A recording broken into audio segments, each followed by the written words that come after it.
Justin Knight, worked with Knight Equipment from Bowling Green, Missouri. Knight Equipment started in 1945. It was founded by Aubrey Knight.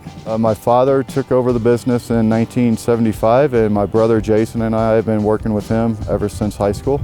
The American Flyer and American Eagle's a 52 millimeter 7-strand, which is 240 feet overall splice length from one end to the other. So with such a large rope, you'll need approximately 27 to 30 people to do the overall unwinding of the strands and seating all the strands back together. So you'll have the same diameter throughout the entire length of the splice. All the resorts are actually really good places to work.